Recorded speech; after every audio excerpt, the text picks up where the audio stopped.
want to dive deeper into how technology, telehealth, telemedicine is really going to change everything that's happening right now.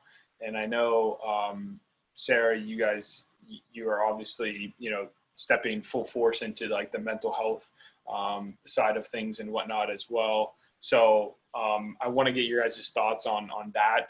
And then I know, Ross, you brought up the delivery and stuff too. So if you want to touch again on, maybe some of the technology that restaurants or other people in, the retail health and wellness space are utilizing, or how that's changing as well.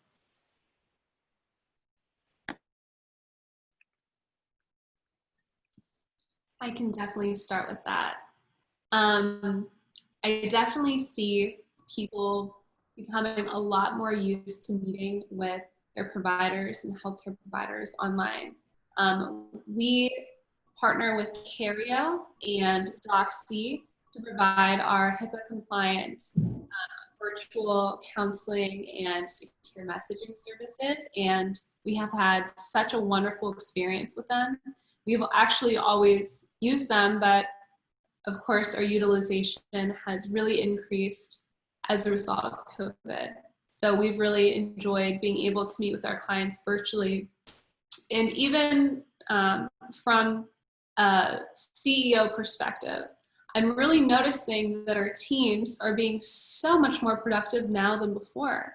And our teams also really talking about how much they enjoy working from home and how they feel like they have much more of a work-life balance and how they really want to continue working virtually. So I think it's also important not only having the proper technology, but also empowering your team to use it and to really embrace having this new level of norm, and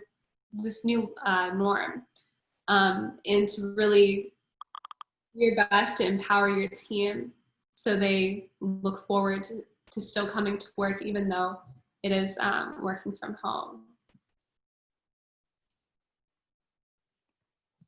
I'll tell you, with Pure Green, we're very tech heavy. We love tech. And technology is changing in a lot of different ways. And I'll tell you one big thing for us.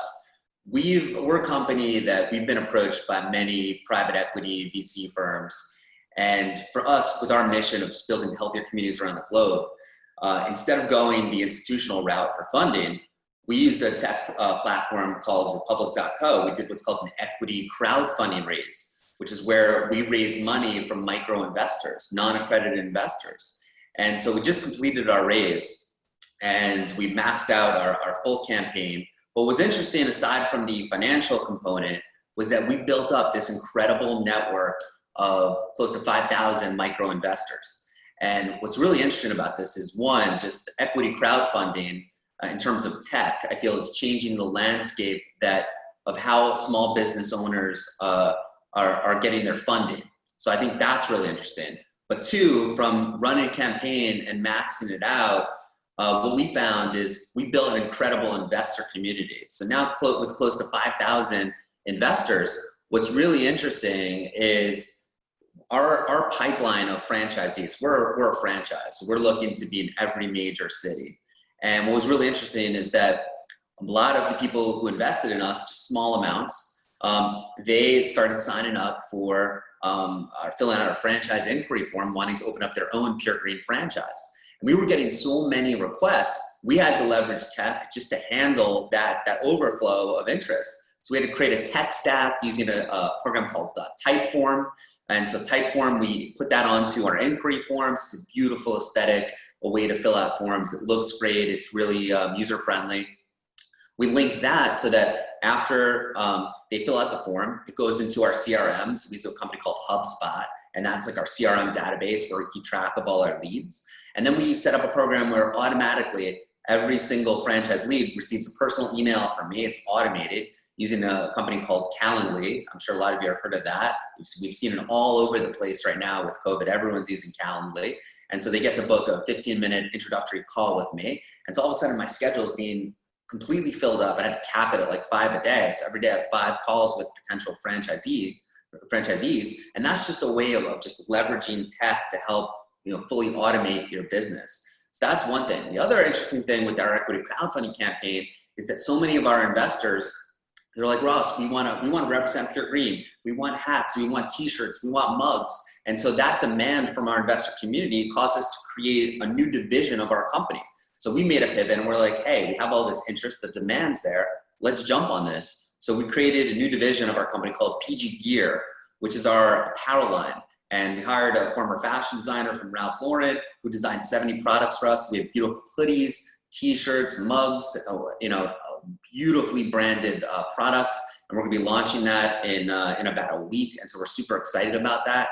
And just in terms of tech, we found a company that, I know from our wholesale business, inventory is a beast, and just managing that inventory, increasing your cars in your warehouse. We went out, we found a company that will embroider our designs on demand and then ship it out and drop ship it to the consumer. So we don't have to house that inventory. So this is just a way that tech is transforming even the apparel industry.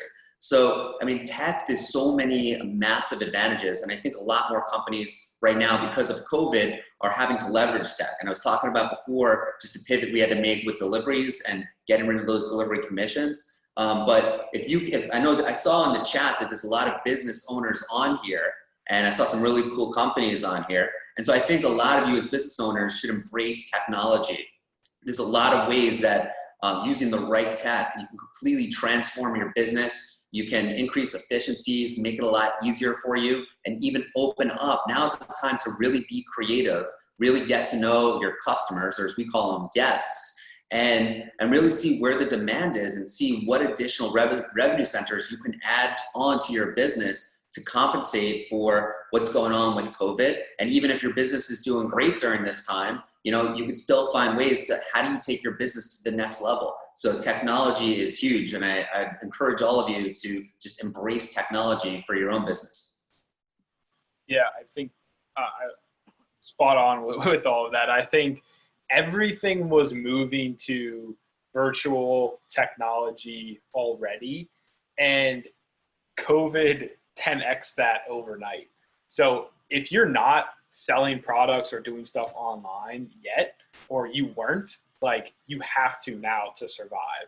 And I think automating, we use a lot of those tools that you mentioned, fantastic. I was actually just on a call earlier with Start Engine, who's another big equity crowdfunding platform. We're going to be doing a partnership with them. I know the people at Republic too.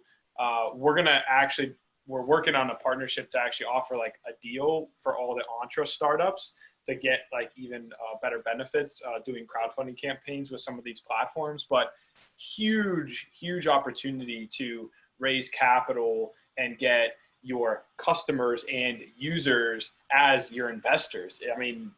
Who is not going to talk about or buy?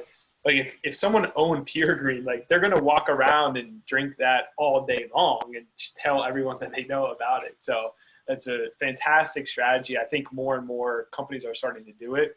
And a lot of VCs are starting to be open to it as well, because previously VCs, traditional investors, venture capitalists, if people are new to the space, but they typically were against this equity crowdfunding and whatnot because it complicated the cap table and maybe got the valuation messed up and certain things. But now that so many companies are doing it and successful at it, they're opening up to the fact that it's becoming way more mainstream. So if anyone's interested in that, feel free, shoot me an email. I know obviously Ross, I'm sure he'll be happy to help too, but we're connected with all of them. So if you guys have questions on that, we're probably going to be doing a workshop on that topic as well. I don't want to get too off topic here, but Ross, I thought that was fantastic stuff. David, do you want to add? I know you've been bringing up a lot of technology stuff as you've been talking here, but maybe some of the stuff that you guys are doing too with your company. And I know you mentioned your new app and software that you were building out as well. So if you want to get into that or share your thoughts on how technology is changing the industry too. Yes, definitely. Thank you. So we're a software company inside of healthcare, but regardless of anything we do, if we sell a product, we're servicing people. And in the end of the day, businesses have to meet people where they're at. And technology is just a vehicle of that, whether it's telehealth, and quite frankly, it could be a mobile van that goes into the community and provides services. So we have to adjust. And my mentor this week told me that where there's mystery, there's margin. So if you have a company, look for those areas that nobody can solve. What's the mystery about the scenario? And that's where you're going to find your margin. So for us, we had a medication management application. And prior to that, from a formation standpoint, we went through a pre-seed accelerator, Founders Institute, that gave us a lot of tools and equipment to prepare for situations like this. And what we noticed that in the media or in all the COVID announcements, it was really centered around an aging population. But we didn't understand early on if they had the flu shot or not. Do they smoke? Do they vape? What is their additional demographic? So this is where we saw that mystery. We're not, as citizens, as consumers, as patients, we don't know what the demographic, what's the persona of the patients that's being affected by this. So we took the same technology we had, Salesforce, AWS with machine learning, React Native on the mobile, different aspects of this. We said, how can we use what we have and add additional features and spin out a new application that helps us identify the information that we're not being told, so we can be more educated as patients within the system. And that's what we did. So we created individual health insights. These are, from the consumer standpoint, they're free apps. Both of them are free apps. The providers, the health institutions, they're the ones who will pay for accessing de-identifiable data or patient opt-in data. But what's very important here is chances are you have technology and tools in place. You just need to look at it from a different lens and see what the needs are, so you don't overspend on acquiring new technology. See if you can't get something more out of what you're already paying for and drive that into market and help the people. People need help today. And it's not just, my focus is healthcare, but nutrition, wellness. It could be restaurants, it could be bars, right? There's many avenues that people are struggling from a business standpoint, and they need to look at how to do things differently and what the new is in society to reach their audience. Yeah, I think spot on.